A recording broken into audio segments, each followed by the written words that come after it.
أعوذ بالله من الشيطان الرجيم. بسم الله الرحمن الرحيم. الحمد لله رب العالمين، بارئ الخلائق أجمعين، باعث الأنبياء والمرسلين، ثم الصلاة والسلام على خير خلقه العبد المؤيد والرسول المسدد، حبيب إله العالمين أبي القاسم المصطفى محمد.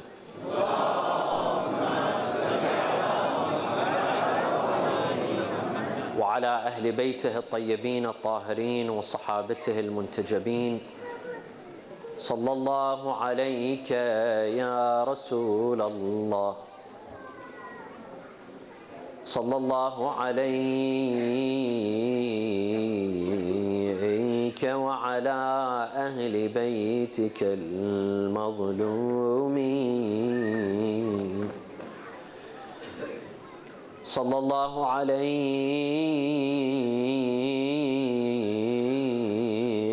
يا سيدي ويا مولاي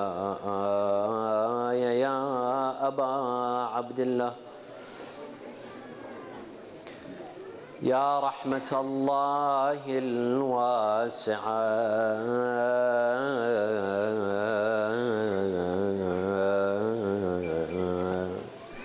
ويا باب نجاة الأمة ويا عبرة كل مؤمن ومؤمنة،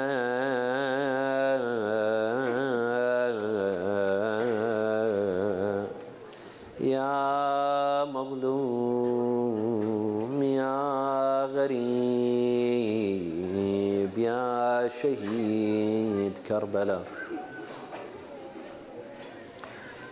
يا ليتنا يا ليتنا كنا معكم سادتي فنفوز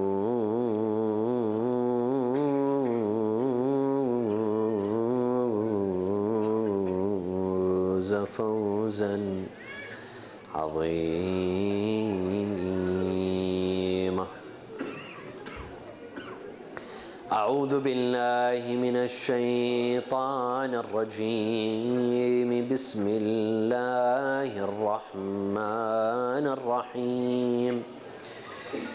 وأن هذه أمتكم أمة واحدة وأنا ربكم فاعبدون.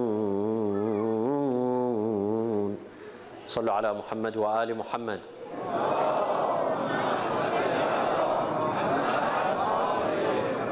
A second for the love of Imams Al-Hassan wal-Hussein.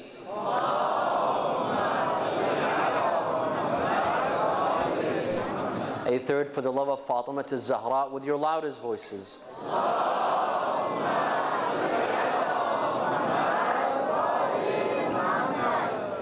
Time and time again in the Holy Quran, Allah orders Muslims to unite. In many verses in the Holy Quran. وَاعْتَصِمُوا بِحَبْلِ اللَّهِ جَمِيعًا وَلَا تَفَرَّقُوا. Hold on strongly to the rope of Allah and do not be divided. Allah wants Muslims to know that when they unite and stand together and do not allow for division, they will be strong. They will be powerful. No one can defeat them when they stick together. They will be a powerful force. However, when they are disunited, when they allow divisions to occur between them, when they allow fitna mongers to divide them and to divide the ummah, to divide the communities, they will fail.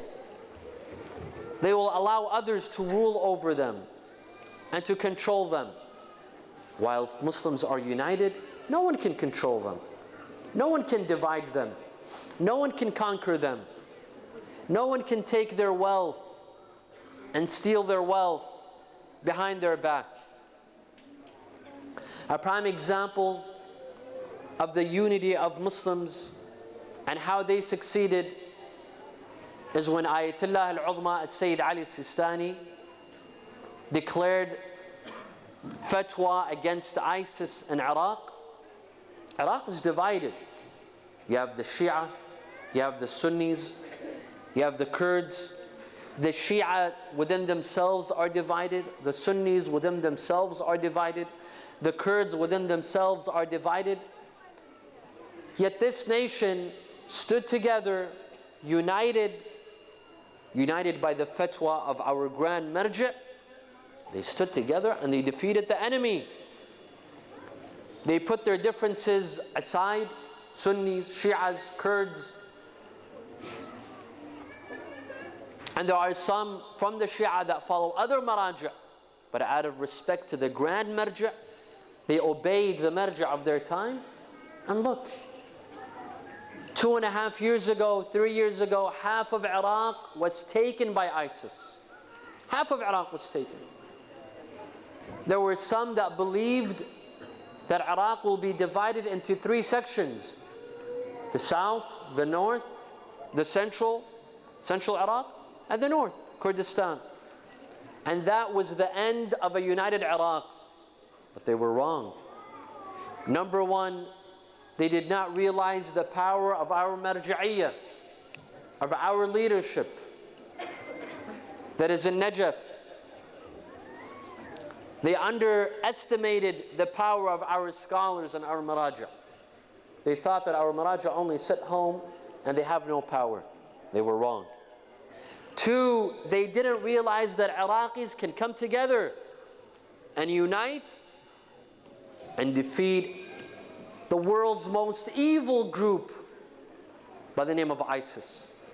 This disease, this cancer that has struck the world, not just in Iraq, but all over the Middle East, in Europe, in America, all over the world has been victimized by ISIS. But Iraqis have went into the battlefield, united, and they've defeated ISIS. While ISIS had taken half of Iraq, today they are fleeing. They are running across the border to Syria and other places. They are shaving their beards and wearing clothing of women, pretending to be women. They left the battlefield. Why? Because Iraqis stood together. This is a prime example of how Muslims can put their differences aside, stand together and fight a common enemy and be victorious. And they were victorious. Sallu ala Muhammad wa ala Muhammad.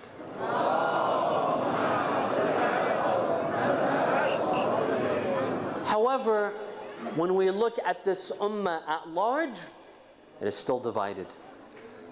Muslims are still divided. Sunnis fighting Shia, Shia fighting Sunnis, Sunnis fighting Sunnis, Shia fighting Shia. We see this. This exists. Unfortunately, today in Iraq, we have another problem. We overcame the problem of ISIS, but there's another threat, a threat that threatens to divide Iraq, the split between the Arab and the Kurds. There is a divide amongst Iraqis themselves. This is a problem that we see today. We see a division among Gulf countries, the Gulf countries, a problem between Saudi Arabia and Qatar, despite the fact that they are both from the Khalij, from the Gulf, and there's a council for the Gulf countries, yet they're at odds and they've divided. And they have a problem today. We say a problem between 2 Arabic countries, Saudi Arabia and Yemen. And to be honest, it's a one-sided problem. Yemen does not have a problem with Saudi Arabia. Saudi Arabia is the aggressor in this war. They're spending billions of dollars even though their economy is suffering back at home. And let's not forget to congratulate them for allowing women to drive. Welcome to the 21st century, when the world has given the woman the ability to drive 100 years ago, more than 100 years ago. Today, Saudi Arabia have woken up. So we have to congratulate them on this major achievement. Instead of spending money on their own economy, fixing their own economy at home, they're spending billions of dollars bombing Yemen, a country that suffers from cholera, a country that needs the basics, that suffers from the basics. They don't have the infrastructure. You come and you bomb them? There's a problem that we see. We see another problem between two Islamic countries, Saudi Arabia and Iran. Two Islamic countries. Two countries that claim to follow Rasulullah sallallahu alaihi wa but there's an animosity. And again, we have to put the blame. We know who to blame in this problem. Saudi Arabia is to blame. Let's put this aside. There's division. Wherever you look, in our communities, in our countries, back home in the Middle East, there's division. Look at Syria. Look at Lebanon. Look at the entire Islamic region. It's divided. Muslims are divided. That's besides looking at our own communities here in the West, in various cities, in this city, in that city, in this community and in that community, there's divisions. There's divisions between this mosque and that mosque, this community, this Islamic center and that Islamic center. Unfortunately, this is the challenge of Islam today, the challenge of division. But what is causing our unity, my dear friends? My dear brothers and sisters, what is causing the unity amongst Muslims? In order to find the solution, we have to find the cause. You cannot unite everyone under one banner if you don't know what is causing the division. What is causing us to hate each other and kill one another and to divide and to abandon one another while the Quran tells us to unite? What is causing our division? We need to know this. Because if we cannot pinpoint the cause, we cannot pinpoint the solution. Here, there are several opinions. Today, modern scholars, modern analysts have provided various opinions and various reasons. We shall mention these reasons. We shall mention these opinions with critical analysis.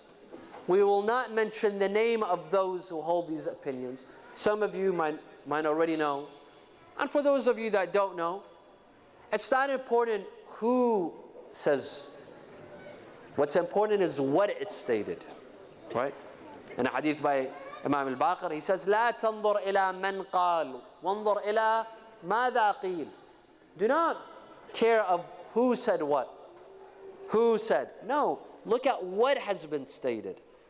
Thus, we shall examine these opinions. We will analyze them, critically analyze them, and finally try to reach a conclusion and give our humble opinion as to why today Muslims are divided. Wa sallu ala Muhammad wa ala Muhammad.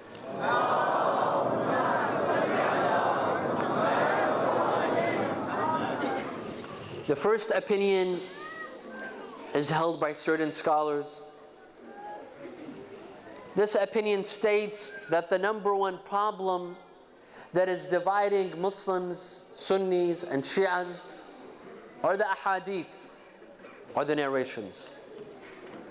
Remember, we talked about ahadith yesterday and the problem of fabrications, that some ahadith were fabricated. Some scholars believe that what is causing our disunity is not the Quran. Our Quran is one. Wherever you go across the Islamic nation, we have one Quran. So the Quran is not dividing us. In fact, the Quran is a unifying factor. What is dividing us is the ahadith. Sunnis have their own ahadith.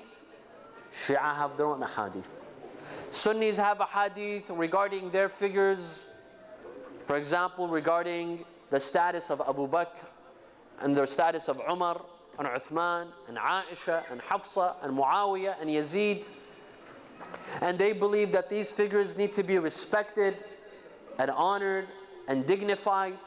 That is why you will visit some countries, you will find schools named after these figures, streets and bridges and monuments named after these figures. And you will see that our Sunni brothers and sisters have a hadith stating that anyone who criticizes the Sahaba, anyone who curses the Sahaba is not a Muslim, is a kafir. And in fact, this person even deserves the death penalty. If you disrespect one of the Sahaba, you deserve the death penalty. This is in some of their literature. You come to the Shia, you will see a hadith regarding the Ahlul Bayt, regarding the Imams, giving them a special status, that the Ahlul Bayt are above people. This is an opinion. Whether I agree or don't agree, that's another story. I'm stating an opinion. There are a hadith from the Shia school of thought that says, if you do not accept the wilayah of Ali ibn Abi Talib, you're a kafir. Your actions will not be accepted. You will come on the day of judgment empty-handed. Why? Because you did not accept the wilayah of Ali ibn Abi Talib. Some say it is these hadith, it is these narrations that our Sunni brothers and sisters accept and the Shia accept and they deem holy. It is these ahadith that are creating a problem, and they are causing a division amongst the Muslims. Sunnis, for example, they have a hadith that you should pray in this sort of way, and fast in this sort of way, and give zakat in this sort of way. Well, Shia have their own hadith that you pray in a certain manner, you give khums in a certain manner, you fast in a certain manner. So it's these hadith that are causing a conflict between the Muslims. So what's the solution? Some scholars, they say the solution is to abandon the ahadith and come to the Quran. The solution is to come to the Quran. Let's base our Islam on the Quran and not ahadith. Because the Quran is a unifying factor, ahadith are a dividing factor. These scholars, they say, we don't have a problem with what the Ahlul Bayt say. You might say, well, what do you mean? Should we reject the hadith of Ahlul Bayt? Are you telling us that we should reject the sayings and the words of Ahlul Bayt? They say, no. First, prove to me that these are the sayings of Ahlul Bayt, I will accept. But who said these are the sayings of Ahlul Bayt? Because there has been so many fabrications. Who was here yesterday? We talked about the history of fabrications of ahadith in Islam. That there have been so many fabricated ahadith. So how can you discern, how can you tell the difference between a legitimate hadith that was stated by the Ahlul Bayt and a hadith that has been fabricated by so and so? So some of these scholars, they say, prove to me that this hadith has been stated by the Ahlul Bayt, I will accept. Otherwise, let's neglect the hadith and let's come to the Quran, because the Quran is a unifying factor. The hadith are a dividing factor. This is one opinion. What is our answer? Sallu ala Muhammad wa ala Muhammad.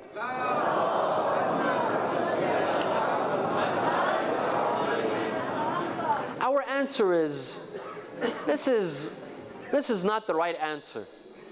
Or at least it's not the complete answer. Although it has some truth in it. It has some truth in it. Yes. We have a great deal of our ahadith that have been fabricated in both schools of thought. But it doesn't mean that most of our ahadith have been fabricated. No. There might be a percentage of ahadith that are fabricated, but this doesn't mean that the majority have been fabricated. This is one. Two, Rasulullah told us to refer to the Quran and the Ahlul Bayt. You cannot take one and neglect the other. You cannot take the Quran and neglect the Ahlul Bayt. We cannot neglect the ahadith. Yes, we have to study the ahadith. We have to filter the ahadith. We have to examine the ahadith. But it doesn't mean that we have to neglect the ahadith altogether and say all we need is the Quran. This is one. Two, ahadith have existed for 14 centuries. But the division that we see today, it's unprecedented. The amount of bloodshed and violence and aggression that is happening between Sunnis and Shias today, this is new. This has never happened in history. Yes, there has always been violence, but not like the violence that we see today. In Iraq, in Syria, in Yemen, in Lebanon, in Afghanistan. Just yesterday, our followers of Ahlul Bayt in Afghanistan were attacked. Why? For a major crime, because they're committing a major crime. You know what that crime is? Commemorating Imam Hussein alayhi salam. Because they're gathering peacefully to commemorate Imam Hussein, a wicked and evil person comes and he blows himself, thinking that he will have lunch with Rasulullah sallallahu alaihi wasallam. Instead, he goes there, and to his surprise, he will be having lunch, but with shaitan, not with Rasulullah. What sort of mentality is this? The amount of violence and aggression we see today, it's unprecedented. Although the ahadith have existed for 14 centuries. So to put the blame only on ahadith, this is not accurate. This is not accurate. This is the first theory. The second theory, Sallu ala Muhammad wa ala Muhammad.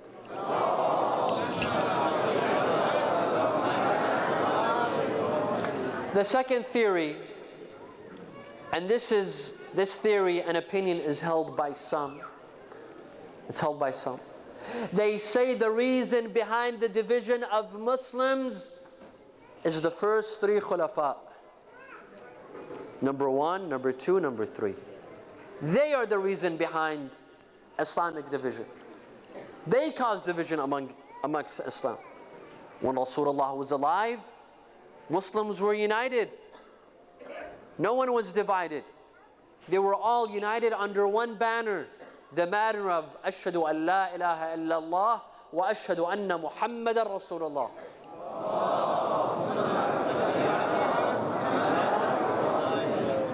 And Rasulullah sallallahu alayhi wa alihi, and before him Allah, they had planned for Muslims to be united through the Ahlul Bayt, through Ali ibn Abi Talib, and through his children, Al-Hassan and Al-Hussein, and the rest of the children. But this plan was obstructed. There was a conspiracy took place, and the plan of Allah and the plan of His Messenger did not happen. There was a conspiracy at Saqifah. The day that Rasulullah passed away, Muslims were diverted. The plan was diverted. And that day division took place until today. All the atrocities that we see today, the problems of Muslims, the division, the violence, the aggression, all of this, we have to blame it on the first three. It is their problem. They caused this division. They caused this fitna. Okay? So what's the solution? There are some, and I'm sure you've heard them on TV, and you've seen them speak about this and shout about this. They say the solution to this and to get Muslims to be reunited is to expose the first three khulafa. We have to expose them. We have to attack them. We have to curse them. We have to do whatever it takes to get Muslims to abandon the three khulafa and come to the right Islam, the school of thought of Ahlul Bayt, the school of thought of Ali ibn Abi Talib and Fatima al-Zahra and Al-Hassan and Al-Hussein. We have to expose them. Through our sermons, through our satellite channels, through our books, we have to expose the first three because they were the cause of division in Islam. The answer is that this is not a solution. This is not a solution. By attacking figures that are deemed honored and dignified in other schools of thought, you will only be adding fuel to the fire. You will only be adding injury. You will only be adding salt to the injury. You won't be fixing the problem. You will be adding to the problem.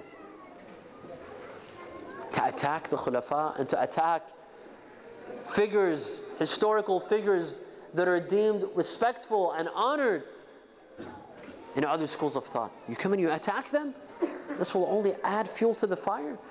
This will only cause more division and more killings and more oppression and more suicide bombings.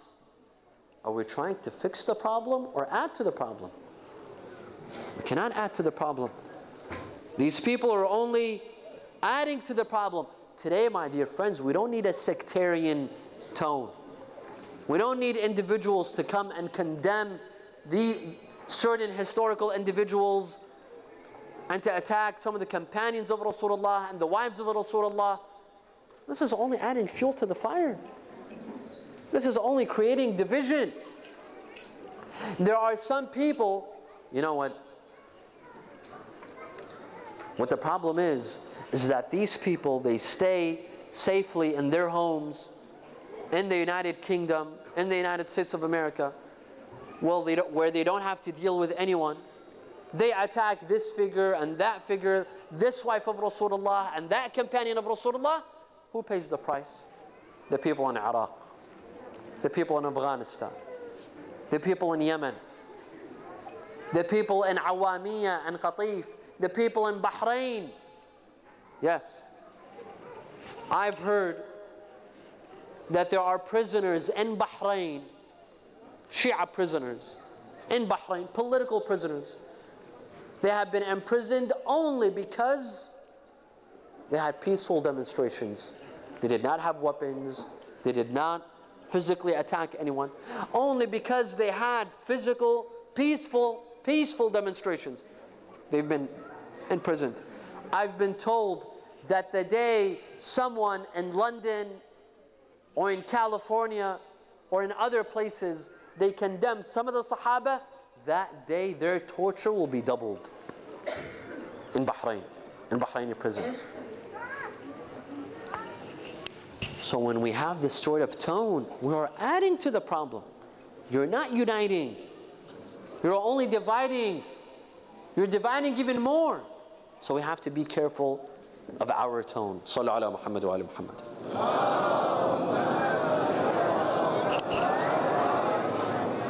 A third theory that many today believe in, they say that Muslims are divided because of the West, of Western powers. Al-istikbar al-alami. That Western powers are dividing Muslims. Otherwise, Muslims are united.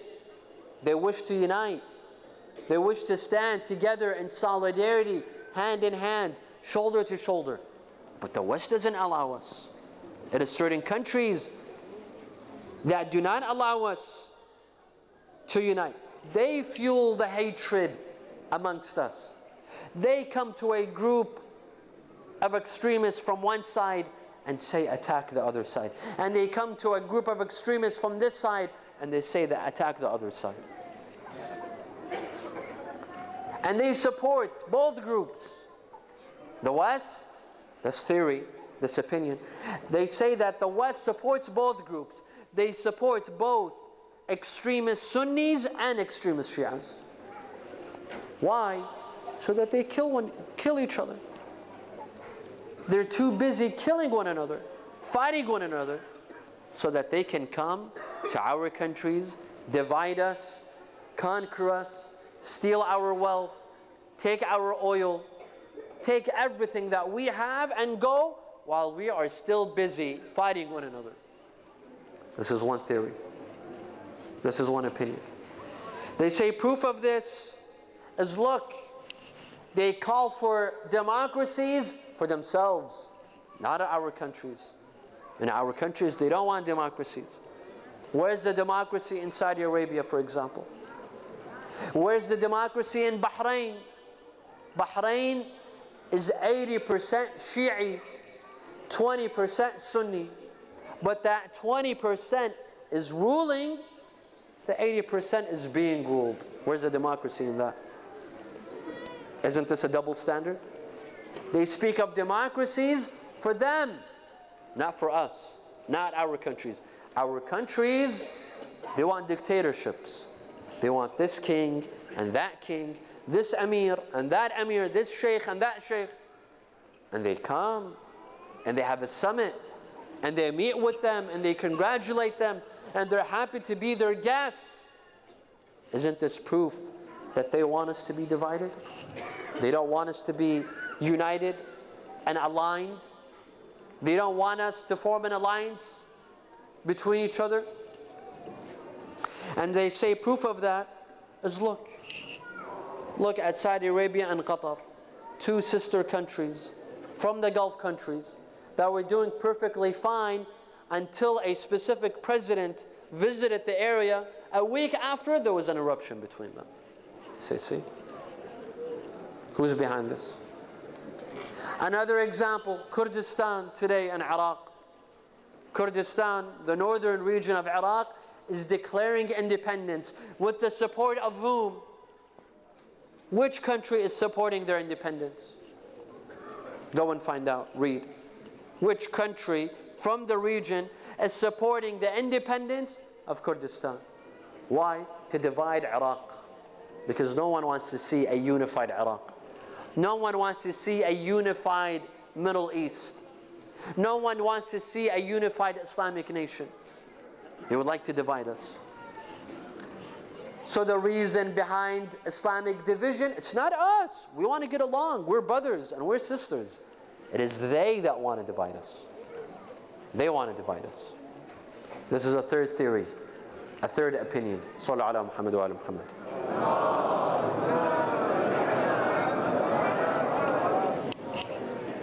The answer, again, although this theory and this opinion is partially correct, it does have some truth to it.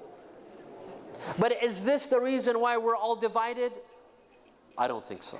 This is a scapegoat. To put conspiracies, to believe in conspiracy theories, to always put the blame on others. To put the blame on others. You know, there was a saying back in the day, maybe there are some that still believe in this. They say that if you ever see two tribes fighting, two people fighting, put the blame on England. In fact, they say if there were two whales in the ocean that were fighting, know that England is behind it. England is behind it.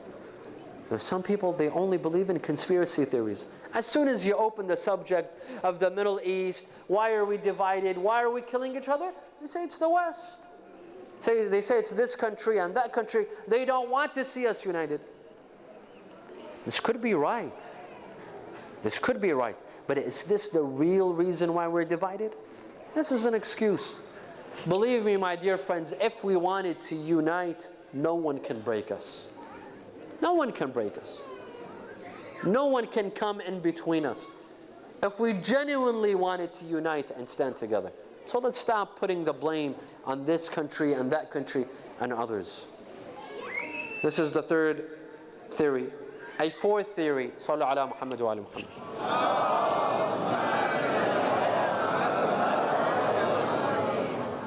A fourth theory says the reason behind the division of Muslims is the ulama, the scholars, the preachers, the maraji', those who give the Friday sermons, those who sit back in satellite channels and speak. They are the ones that are dividing Muslims. Otherwise, regular Muslims, they're innocent. They want to get along. They want to be united. But it's the ulama, the preachers, the khutaba, the speakers, they are the ones that are instigating the problem. They say, look, go to Mecca, go to Hajj, when 2 point something or 3 million Muslims, they gather from over 100 countries or maybe more.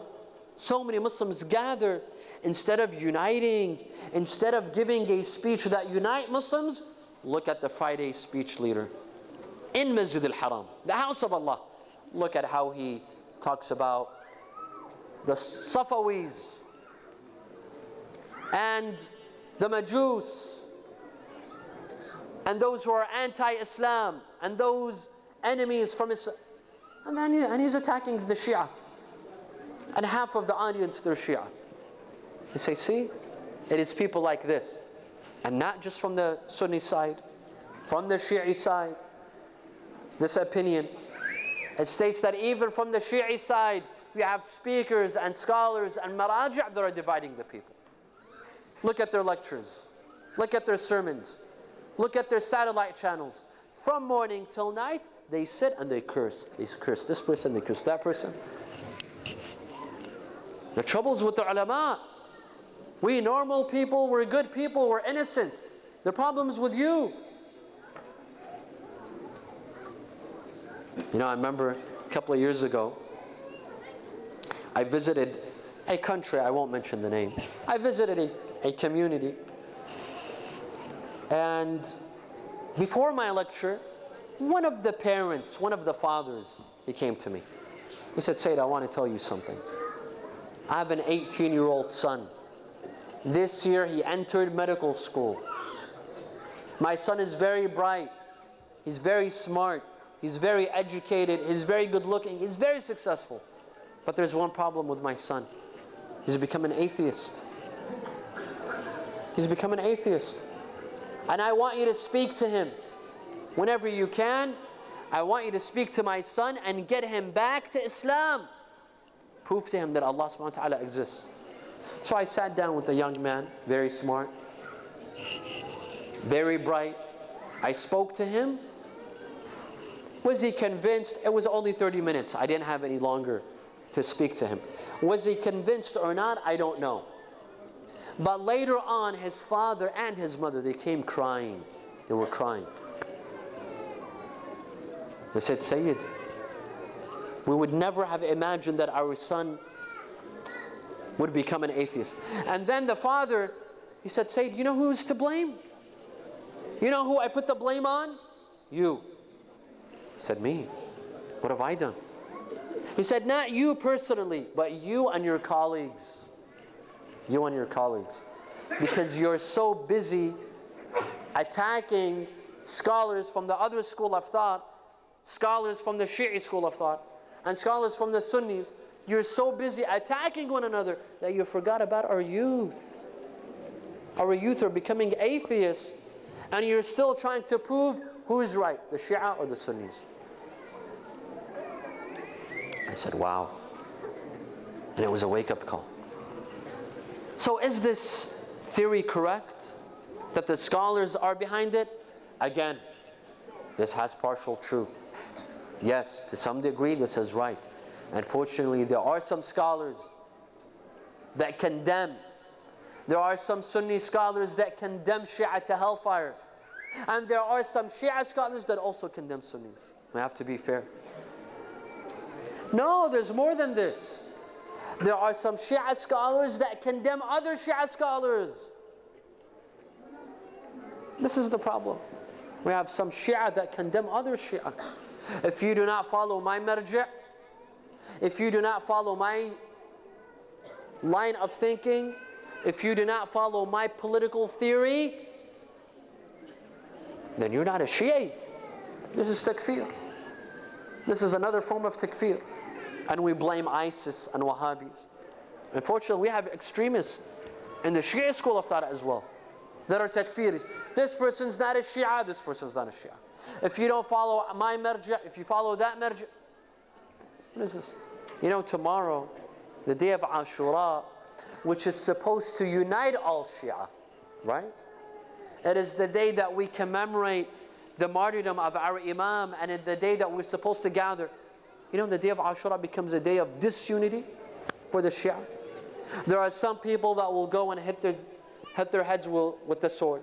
And there are others that will attack them. This group that hit themselves with the sword will attack the group that disagrees with them, and this group that disagrees with them, what? Until when? We Shia, we're divided amongst ourselves. You know, there's some people, they say, Sayyid, what are you talking about? Unity between Sunni and Shia. We Shia have not united first. Let us unite first, and then let's go and unite with the Sunnis. This is a problem. Believe me, anyone who creates fitna tomorrow on the day of Ashura over the issue of tatbir or striking your head with the sword, you're bringing pain to the heart of Abu Abdullah. Because this is not what the Imam Hussein, this is not what Imam Hussein wants. You want to do tatbir, go do tatbir. You disagree. You do not have to attack one another. Respect each other's opinions. When is it that we will begin to respect one another? And respect each other's ideas and thoughts and opinions? We haven't reached that stage, unfortunately. We haven't reached that stage. So yes, the khutaba, the ulama, they play a major role in causing fitna and causing division. But is that the only reason? No, it's not the only reason. There are other reasons. There are other factors that exist. A fifth theory, Sallu ala Muhammad wa ala Muhammad.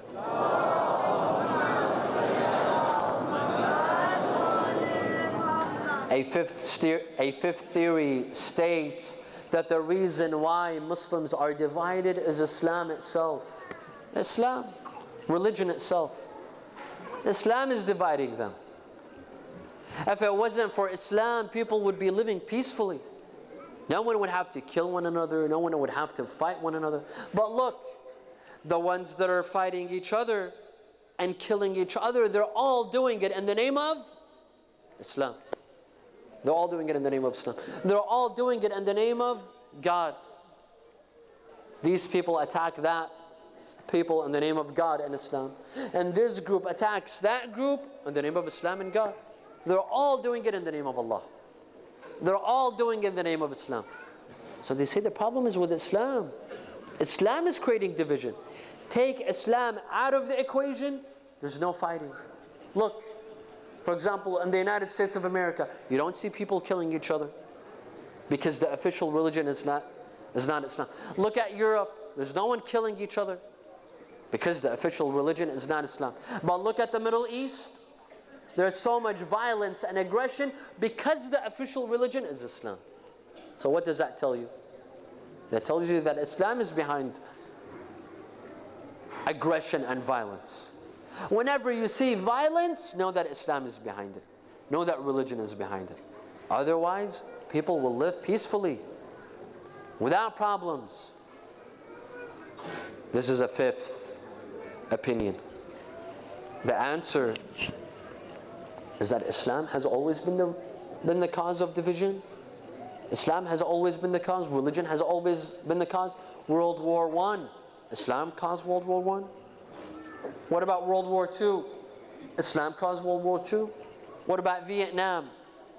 What about the Gulf War? This was all because of Islam and religion.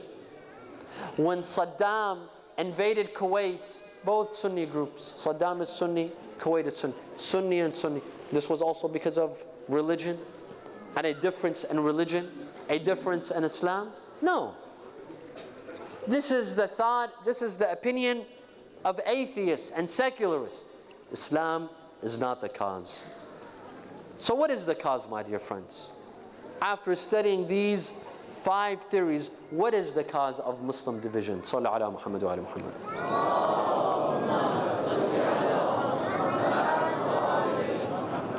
If you ask me, I will tell you we are the cause.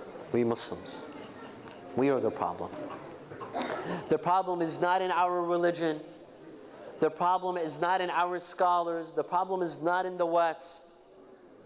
The problem is not in our ahadith. Yes, these things could cause minor problems. But the major problem is us, you and me. We don't want to be divided. We've abandoned our Quran. We've abandoned our Islam. Look at the Quran. Compare the Quran and other divine books. there is no other book that calls for unity more than the Quran. Look. وَأَنَّ هَذِهِ أُمَّتُكُمْ أُمَّةً وَاحِدَةً.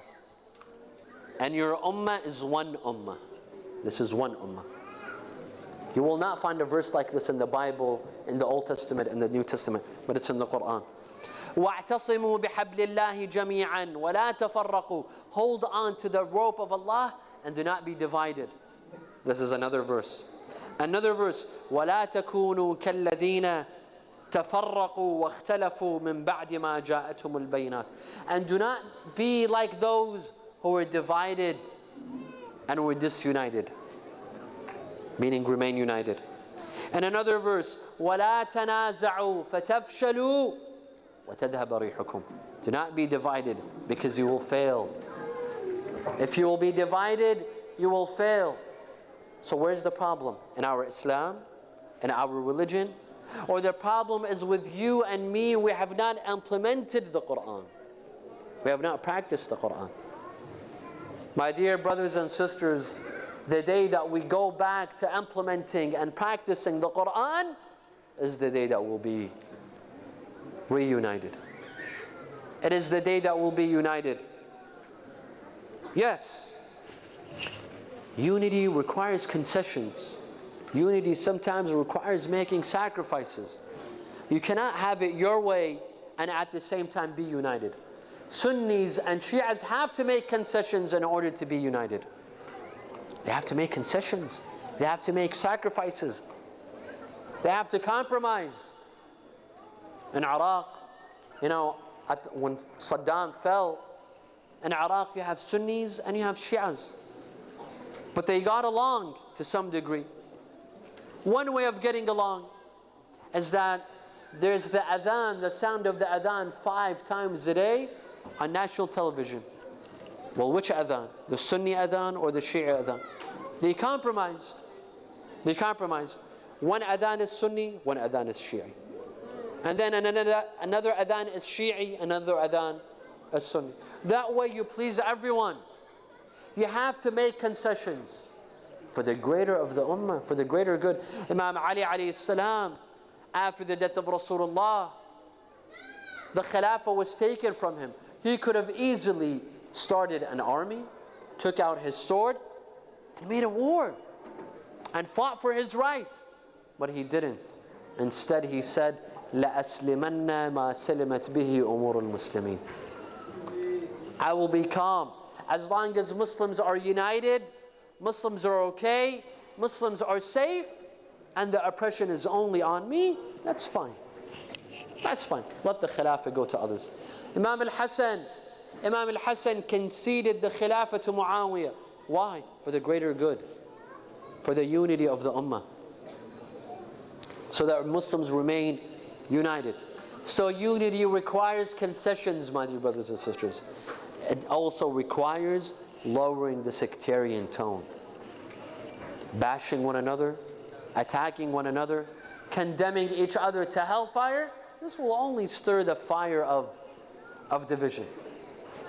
We have to lower the sectarian tone, my dear brothers and sisters, from our scholars and our mosques and our Friday sermons on our satellite channels.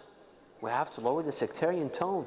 Instead, let's speak of unity, not disunity. Instead of condemning, let's get together. Yes, the West, when they see us divided, they will take advantage of that. They will take advantage of our unity, of our division. But if we stand together and united, no one can divide us. Sallu ala Muhammad wa ala Muhammad.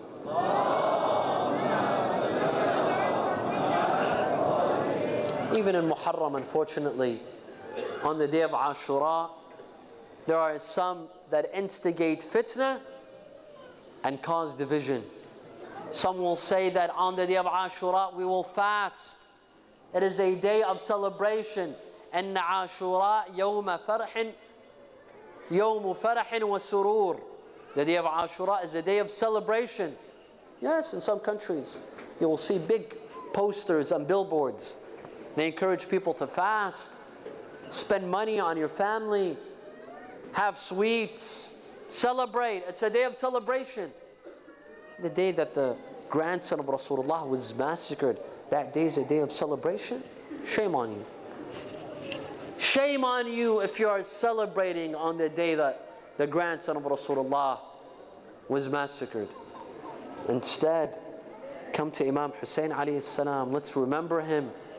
Let's remember when he stood and he declared his mission and his objective. وَإِنِّي لَمْ أَخْرُجْ أَشْرًا وَلَا بَطْرًا وَلَا مُفْسِدًا وَلَا ظَالِمًا وإنما خرجت لطلب الإصلاح في أمة جدي أريد أن آمر بالمعروف وأنهى عن المنكر.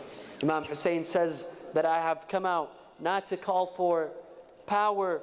I am not calling for allegiance for myself. I am not calling for personal glory. Rather, I have come out to enjoin the good and forbid the evil. I have come out for reform. This was the objective of Imam Hussein alayhi salam. And tonight is the night of Ashura. Let's come to Karbala and pay a visit to the camp of Imam Hussein alayhi salam. What is happening tonight in the camp of Imam Hussein?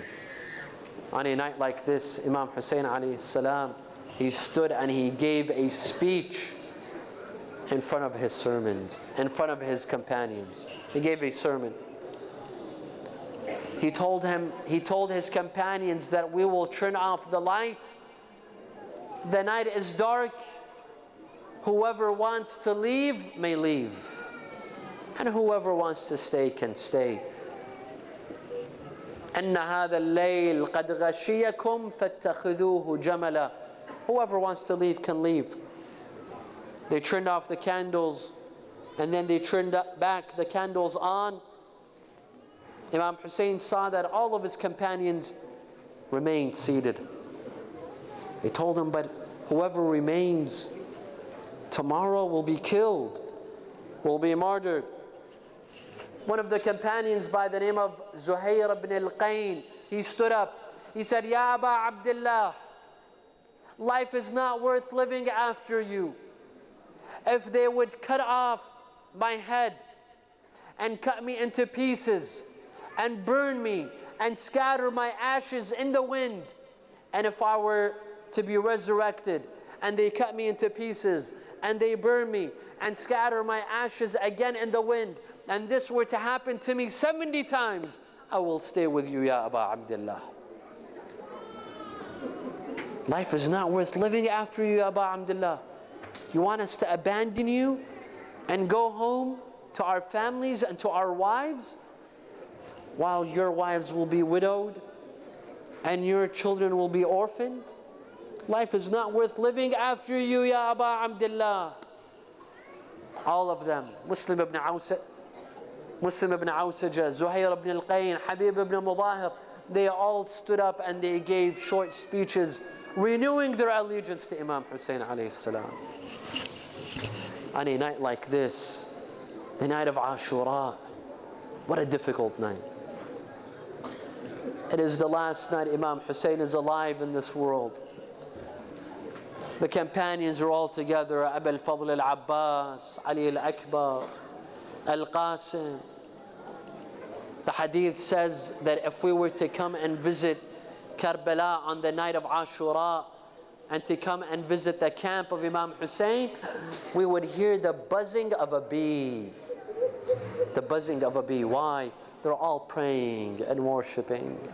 ما بين قائم وقاعد وراكع وساجد كان لهم دوي كدوي النحل ما بين قائم وقاعد وراكع وساجد. Tonight, if you were to enter the camp of Ali al-Akbar, you would see him praying Salat al-Layl.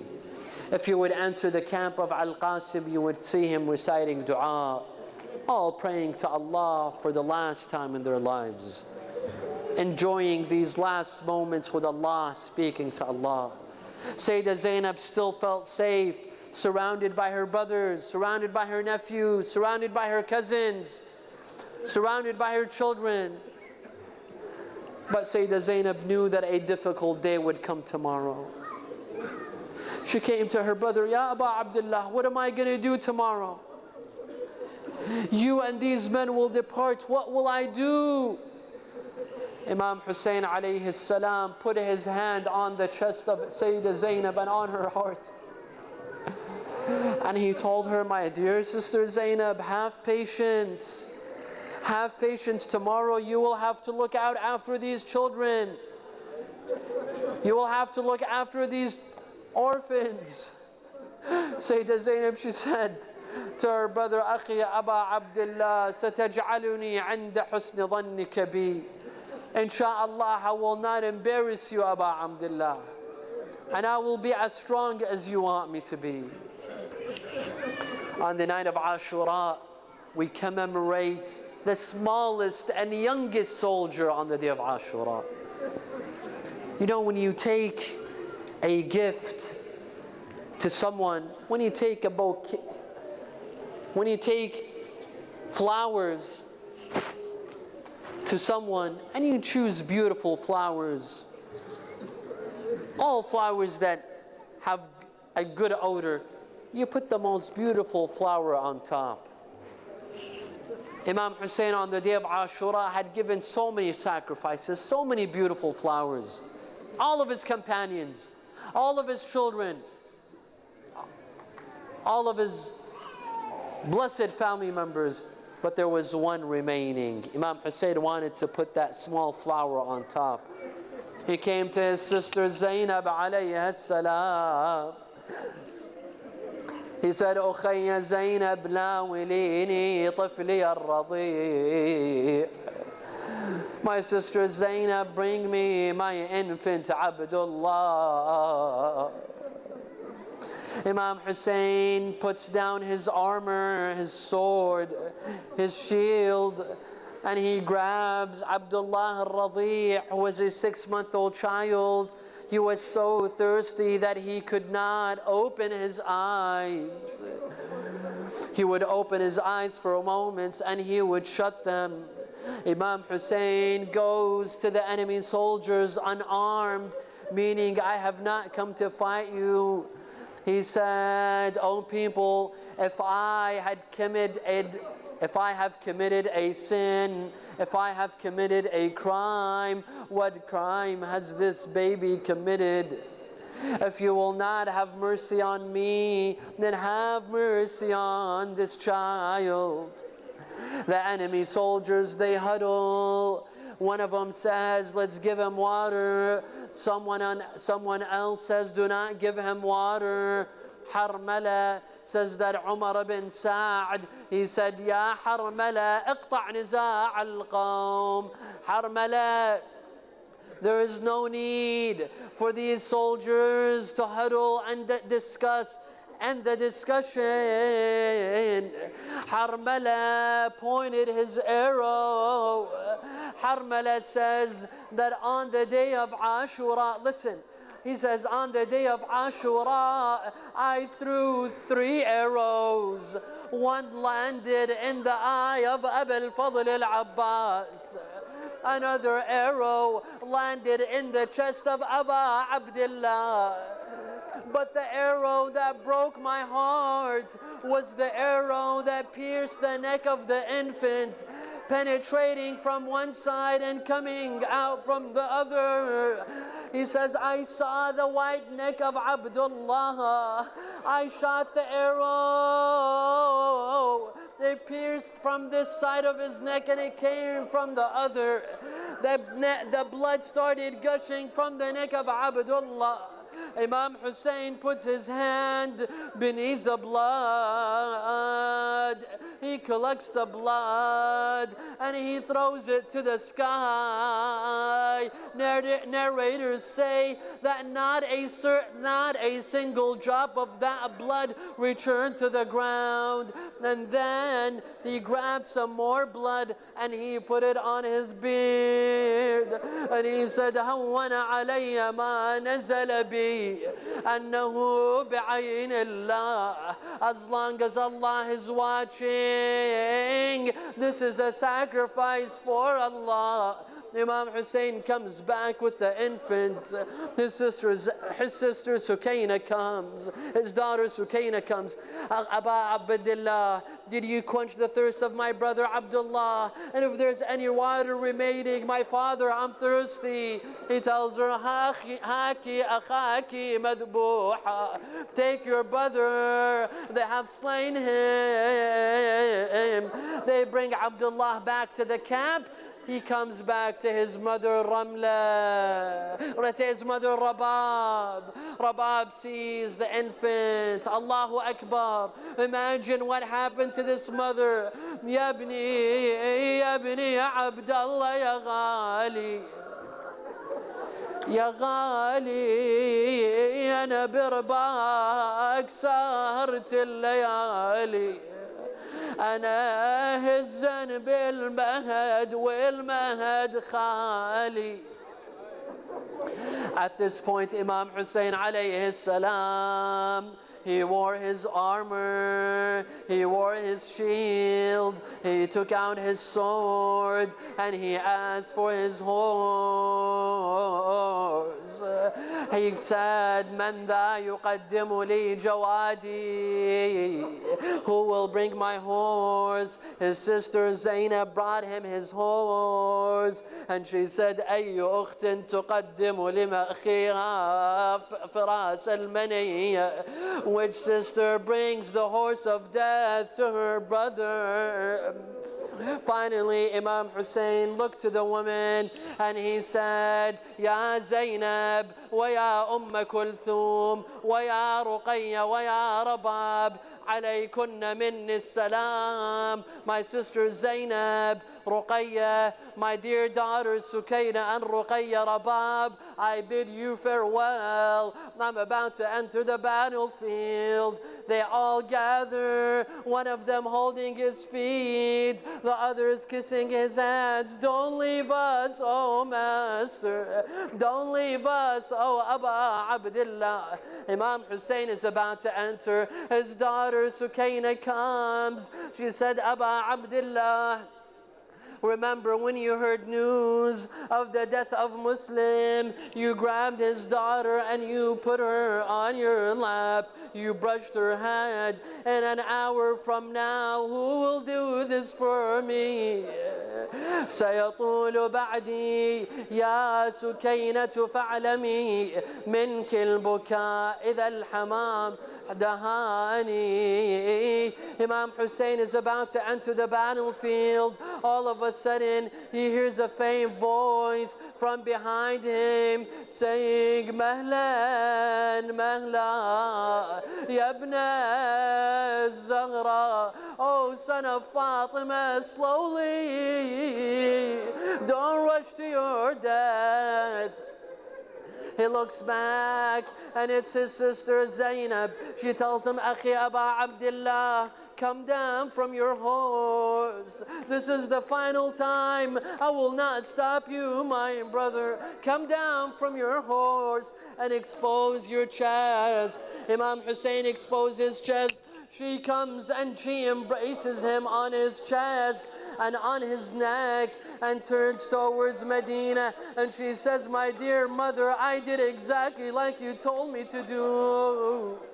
He says, what are you saying? She said, on the final day of our mother's life, Fatima, she said, one day you will see your brother Hussein all alone without any companions.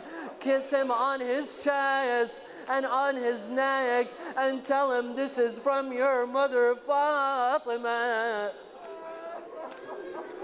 Imam Hussein enters the battlefield. He begins to fight. The enemy soldiers surround him from every direction, some with spears, others with arrows, others with swords. Harmala, Imam Hussein alayhi salam, is hit with a rock on his forehead. He falls to the ground. He says, Bismillah wa billah wa ala millati Rasulillah. as Imam Hussein is wiping the blood from his forehead, Harmala shoots him with a three-headed poisonous arrow. It pierced through the chest of Imam Hussein. Imam Hussein bends back and he takes the arrow from his back. The blood gushes from the heart of Imam Hussein. He puts his hand underneath. He collects the blood and he drenches his blessed beard and his blessed head with the blood. And he says, هَكَذَا أَلْقَى رَبِّي. This is how I want to meet my Lord. As the enemies are approaching, as the enemy soldiers are approaching, the horse of Imam Hussein circles around him as if telling him, Aba Abdullah, get up. The enemy soldiers are coming towards you. The Imam does not stand. The horse drenches his face in the blood of Aba Abdullah and rushes to the camp of the women. They come out thinking that Imam Hussein has come back to them. Sister Sayyidah Zainab comes out of her tent. They see the horse without the knight. The horse is empty. Sayyidah Zainab comes and she sees her brother lying on the ground, and Shibr ibn Dhil Jawshan is approaching. Ya Aba Abdullah, wa Mazluma, wa Husayna.